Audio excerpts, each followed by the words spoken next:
Hello friends, कैसे हैं आप लोग। हमारे यूट्यूब चैनल पर आपका स्वागत है। आज हम आपके लिए ईवीएस के 20 महत्वपूर्ण क्वेश्चंस लेकर के आए हैं जो कि आपके यूपी टेट के लिए बेहद आवश्यक है। तो चलिए आज का पहला क्वेश्चन स्टार्ट करते हैं। तो पहला क्वेश्चन आपका है, इनमें से कौन सी गैस ग्रीन हाउस गैस प्रभाव के लिए सबसे ज़्यादा उत्तरदायी है। तो आपके ऑप्शंस दिए गए हैं। जो पहला ऑप्शन है ऑक्सीजन, दूसरा कार्बन डाइऑक्साइड, तीसरा नाइट्रोजन एंड चौथा हाइड्रोजन। तो जो आपका सही आंसर है वो कार्बन डाइऑक्साइड है। दूसरा आंसर आपका सही आंसर है। तो आते हैं नेक्स्ट क्वेश्चन पर। दूसरा क्वेश्चन, इनमें से कौन जल प्रदूषण का स्रोत नहीं है। तो आपके ऑप्शन दिए गए हैं। पहला ऑप्शन है औद्योगिक अपशिष्ट, दूसरा रेडियोधर्मी कचरा, तीसरा कृषि जनित कचरा, चौथा खनन अपशिष्ट। तो जो आपका सही आंसर है वो चौथा ऑप्शन है, खनन अपशिष्ट। नेक्स्ट क्वेश्चन पर आते हैं। थर्ड क्वेश्चन पर, निम्न में से कौन सा राज्य इंदिरा गांधी नहर परियोजना से लाभान्वित हुआ है। तो आपके ऑप्शन दिए गए हैं। पहला ऑप्शन केरल, दूसरा उत्तर प्रदेश, तीसरा राजस्थान, चौथा मध्य प्रदेश। तो जो आपका सही उत्तर है वो है राजस्थान। तीसरा ऑप्शन आपका सही आंसर है। तो दोस्तों नेक्स्ट क्वेश्चन पर आते हैं। क्वेश्चन नंबर 4 पर, ग्राम पंचायतों का कार्य है। आपके ऑप्शन दिए गए हैं। पहला ऑप्शन है जल संसाधनों का रख रखाव, दूसरा स्कूलों का निर्माण, तीसरा बीपीएल लाभार्थियों की सूची तैयार करना, चौथा इनमें सभी। तो जो आपका सही आंसर है वो चौथा है, इनमें सभी।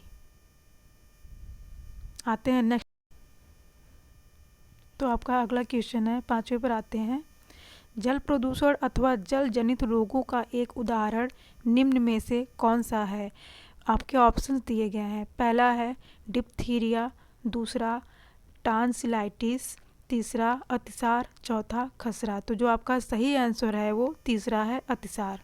तो आते हैं आपके अगले क्वेश्चन पर। छठा क्वेश्चन है, नीली क्रांति संबंधित है। आपके ऑप्शंस दिए गए हैं। जो पहला ऑप्शन है दुग्ध उत्पादन से, दूसरा पुष्प उत्पादन से, तीसरा मत्स्य उत्पादन से, चौथा फल उत्पादन से। तो जो आपका सही आंसर है वो तीसरा है, मत्स्य उत्पादन से। तो आते हैं क्वेश्चन नंबर 7 पर। तो आपका क्वेश्चन 7 है, पर्यावरण जागरूकता को बढ़ावा देने के उद्देश्य से निम्न में से कौन सी प्रतियोगिता का आयोजन किया जाता है। तो आपके ऑप्शंस दिए गए हैं, जिसमें पहला ऑप्शन है ग्रीन ओलंपियाड, दूसरा ऑप्शन है वन महोत्सव, तीसरा ऑप्शन है पर्यावरण संबंधी प्रदर्शनी और चौथा है पर्यावरण दिवस समारोह। तो जो आपका राइट आंसर है वो पहला है, ग्रीन ओलंपियाड। तो आते हैं आपके अगले क्वेश्चन पर। क्वेश्चन नंबर 8 पर, समुद्री प्रदूषण के कारण नष्ट हो रहे हैं। आपके ऑप्शन दिए गए हैं। पहला ऑप्शन भूमध्य रेखीय वन, दूसरा पतझड़ वन, तीसरा कोणधारी वन, चौथा मैंग्रोव वन। तो जो आपका राइट आंसर है वो चौथा है, मैंग्रोव वन है। तो आते हैं नेक्स्ट क्वेश्चन पर। आपका जो 9वां क्वेश्चन है, भोपाल गैस आपदा के लिए कौन गैस जिम्मेदार है। आपके ऑप्शंस दिए गए हैं। जो पहला ऑप्शन है मिथाइल आइसोसाइनाइड, दूसरा ऑप्शन है मीथेन, तीसरा कार्बन मोनोऑक्साइड एंड चौथा उपयुक्त सभी। तो जो आपका राइट आंसर है वो पहला है, मिथाइल आइसोसाइनाइड। मिथाइल आइसोसाइनाइड के कारण ही जो आपदा आई थी, यही वो गैस है जो इस आपदा की जिम्मेदार है।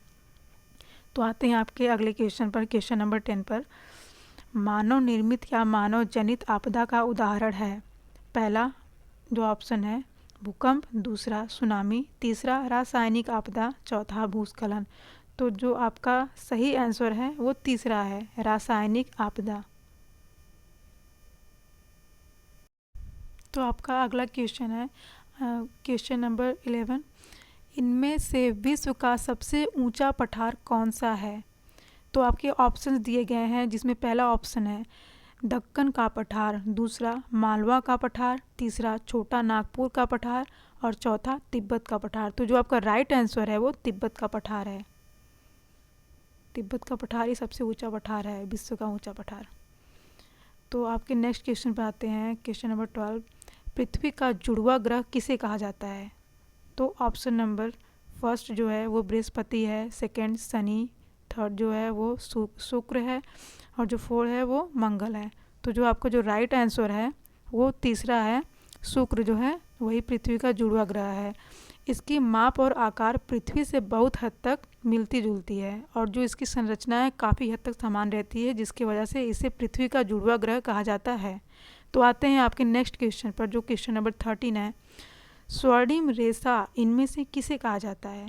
तो आपके ऑप्शन दिए गए हैं, पहला चाय, दूसरा कपास, तीसरा जूट, चौथा रबर। तो जो आपका सही आंसर है कपास है, कपास में ही जो स्वर्णिम रेशा पाया जाता है।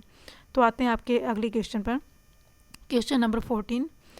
कंटीली झाड़ियाँ पाई जाती हैं, आपके ऑप्शंस दिए गए हैं, गर्म तथा आर्द्र विषुवतीय जलवायु में, दूसरा ऑप्शन है गर्म तथा शुष्क मरुस्थलीय जलवायु में, तीसरा है शीतल ठंडे ध्रुवीय जलवायु में, चौथा इनमें से कोई नहीं। तो जो आपका सही आंसर है वो दूसरा ऑप्शन है, गर्म तथा शुष्क मरुस्थलीय जलवायु में जो कंटीली झाड़ियाँ पाई जाती हैं। आते हैं आपके अगले क्वेश्चन पर, क्वेश्चन नंबर 15। जब जलवाष्प वायुमंडल में अवक्षेपित होकर द्रव के रूप में पृथ्वी पर गिरती है तो उसे कहते हैं, आपके ऑप्शंस दिए गए हैं, पहला ऑप्शन है बादल, दूसरा वर्षा, तीसरा बर्फ, चौथा जलवाष्प। तो जो आपका सही आंसर है वो दूसरा है वर्षा, वर्षा के ही कारण ये जो है ऐसा होता है। तो आते हैं आपके 16वें क्वेश्चन पर, इनमें से कौन सी गैस हमें सूरज की घातक किरणों अर्थात कि पराबैंगनी किरणों से हमारी रक्षा करती है?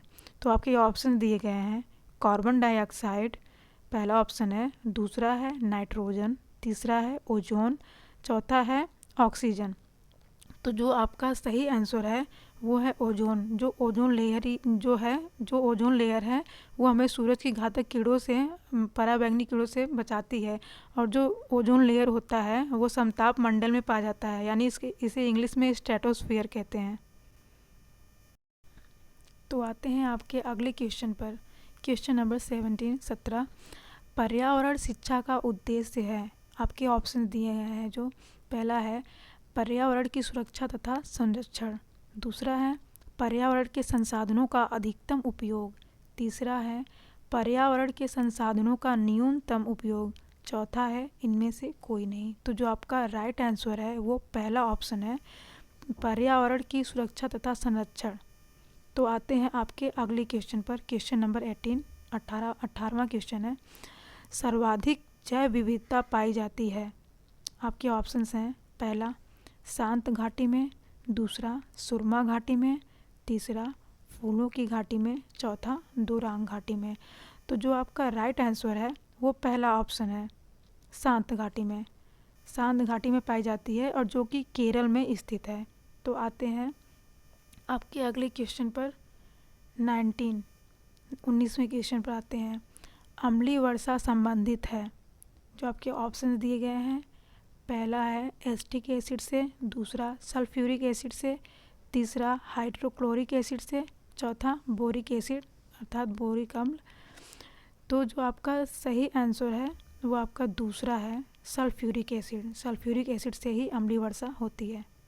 तो आते हैं आपके अगले क्वेश्चन पर, क्वेश्चन नंबर 20वें क्वेश्चन पर आते हैं। भारतीय संसद द्वारा जैव विविधता अधिनियम पारित किया गया है, आपके ऑप्शंस दिए गए हैं, जो कि पहला है 16 अक्टूबर 1990, दूसरा 10 दिसंबर 1980, तीसरा 11 मई 1972, चौथा 11 दिसंबर 2002। तो जो आपका सही आंसर है वो चौथा है, 11 दिसंबर 2002। 11 दिसंबर 2002 को ही ये जैव विविधता अधिनियम पारित किया गया था। अगर आपको हमारा वीडियो अच्छा लगा हो तो प्लीज़ हमारे चैनल को सब्सक्राइब करें और जितना ज़्यादा से ज़्यादा हो सके लाइक शेयर कमेंट्स करें। Thank you.